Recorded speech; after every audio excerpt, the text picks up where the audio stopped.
Hey guys, Spherical here from the future. Just wanted to insert this real quick into the episode because I'm super fucking tilted right now. But OBS has been really fucking with me for the past couple weeks. I don't know why. This right here is the recording file for my audio slash episode video and audio for the reaction that you're about to watch. Not the discussion, but the actual reaction part. And for whatever reason, it was corrupted. It doesn't exist anymore. This is, like I said, this happened like a couple times just in the past week or so. So I guess I gotta reinstall OBS or something's wrong. But anyways, what that means is you're gonna have to deal with my super shitty camera audio for the reaction. So, sorry about that. But, yeah, it sucks. But anyways, into the episode. Hey guys, what is going on? It is Spherical here. We are back with Haikyuu, episode number 17. Real quick, I do want to mention that I have decided, but I completely forgot what I decided on. Well, I know what I decided on, but I forgot the date I decided on. As I've said, we are going to be doing Haikyuu 3 times a week, starting the week of the 11th. The third time slot, I'm 99% sure we're going to fill in on Saturday. So we're going to be doing Sunday, Tuesday, and Saturday for about a month. That will last until My Hero Academia begins, which is on October 12th. So it's about a month. And at that point, we'll pretty much be caught up. It'll depend on when the release date of Season 4 is, but we'll decide on that later once we get the date. Anyways, yeah, just so you guys know. Last time on, Dateko. Oh boy. The match is about to begin, and I am excited. Again, Intri prelims are in full swing. Tokonami lost, unfortunately. Can I say unfortunately? Even though they're our opponents, I feel bad. I feel like this is going to happen repeatedly every time another team loses, because I don't want anybody to lose. It just kind of sucks. But we want Karasuno to win, so we're going to have to carve through some teams on the way up. With that being said, though, this is going to be a tough match. Again, they have a lot of tough matches ahead of them if they win. Like, they have this one, and then they would have Seijo, presumably, and probably another tough, because keep in mind, even if they don't play any of the other top 4 after that, the teams at that point are going to be strong. So it really doesn't matter who they play pretty much from this point on. All the teams that they play are winners, right? So yeah. I'm ready to get into the episode, though. So as always, link is at the top of the description. It'll take you to Vimeo. You can watch the reaction highlight there, and then head back here afterwards for the post-episode discussion. With that out of the way, let's get into the episode.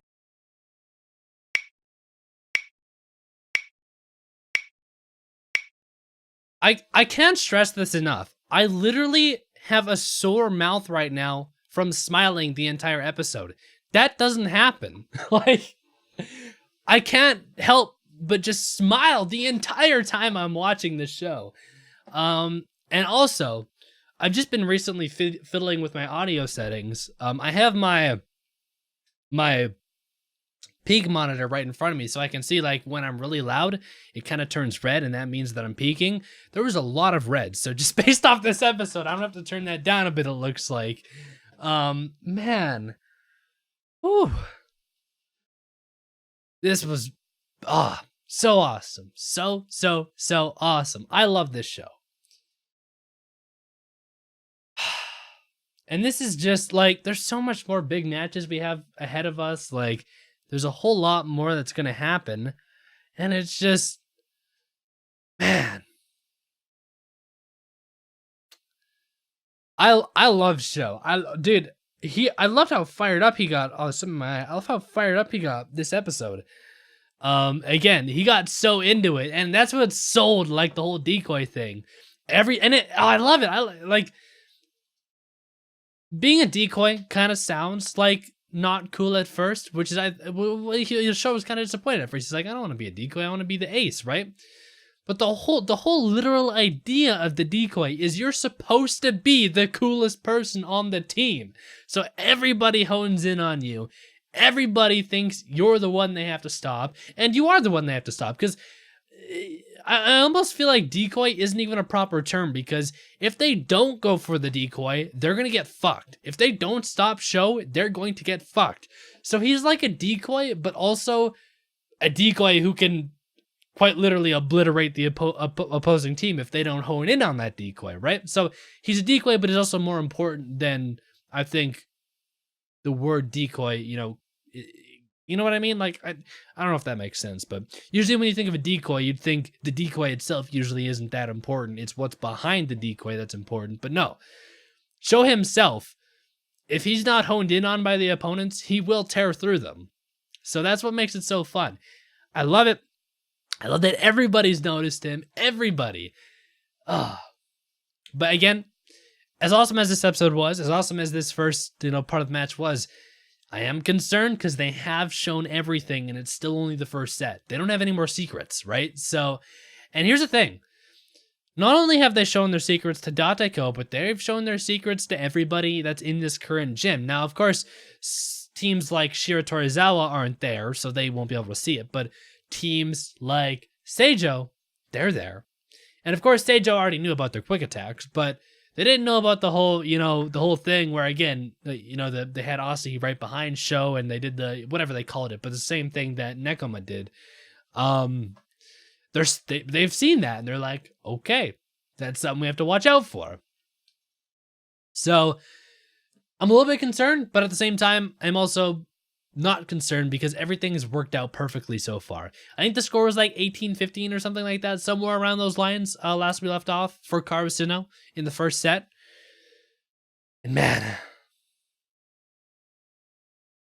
at this rate, we might even finish the game next episode. Like, if it goes 3 sets, well, it might take 2 episodes to finish this match.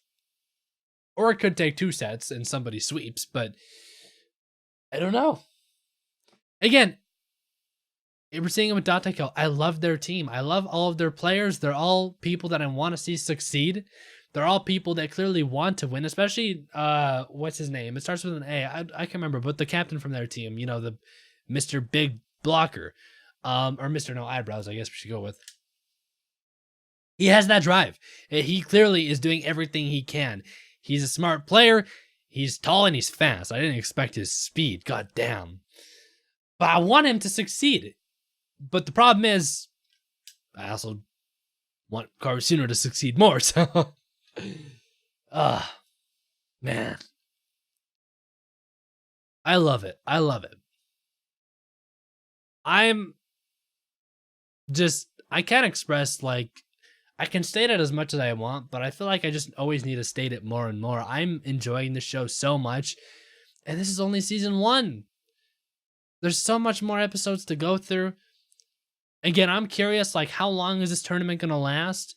Is it just going to last to the end of the season? Is it going to span across, at this rate, I wouldn't even be surprised if it spanned across a large portion of season 2. Is it, what's the time frame? I don't know, but at this point, I'm confident that anything this show throws at me is going to be it's going to be fun for me to watch based off of this episode. Everything that's happened up till now, of course. Anyways, I'm probably going to end this off here. There's not really too much else to talk about. Again, games somewhat even. I feel like Karasuno's definitely had the edge so far, but again, I feel like Dateko's going to have their chance to really... Dateko had the edge in, the first couple rallies, but for the most part, I think Karasuno's really been surprising Dateko. Again, though, I feel like if Dateko's able to react and kind of quash their kind of, secret, plays they had, at that point, Dateko can really turn the game in their favor. One thing I really like, though, is how they kind of touched on the whole, again, Sho and Kageyama, their quick attack is not something that they can rely on. It's not something they use over and over again. It's something that, 1, allows Sho to succeed as a decoy, and 2, it's a real momentum booster. And again, it's something that, you really have to play sports to understand because it's a really weird concept, but I do truly believe that, aside from good teamwork and obviously being a good player and everything, I feel like the most important thing that's kind of undervalued sometimes is just having good momentum.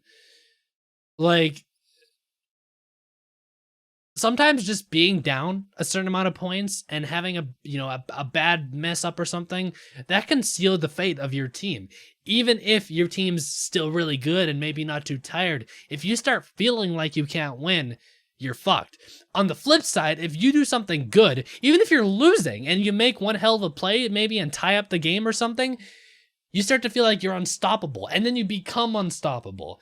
And I like that that's kind of what Sho and Kageyama are right now. Their quick attacks, their free quick attack in particular, is something that can really turn the tides, maybe not by a score margin, because 1 point in volleyball might not mean a whole lot, but it's the momentum. It gets everybody going. It starts to make the other team think and wonder, what the hell was that? Now we have to prepare for this. They only did that free quick attack like maybe 2 or 3 times, I think.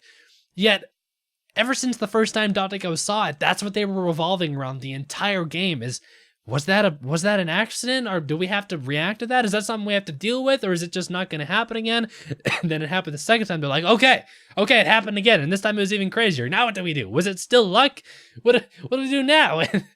Again, it's just, I love how this show really hones in on the fact that a lot of sports, well, sports at the end of the day come down to athletics, of course, because you have to be an athlete to be good at sports. It's just as much about athletics as it is about mind games and just controlling your opponent through momentum, through having good tricks up your sleeve, through things like that. I love this show. Really, really does that aspect well, I think. Yeah, anyways, I said I was going to end off the discussion a couple of minutes ago, and then I didn't, but I am going to end it off now. So, as always, if you guys want early access and or the full-length version of these reactions, click that link down in the description. It'll take you to patreon.com/sphericalfilms, and you can check that out there. But with all that out of the way, I do thank you guys for watching, and I will talk to you guys all on Tuesday with episode number 18. Until then, peace out.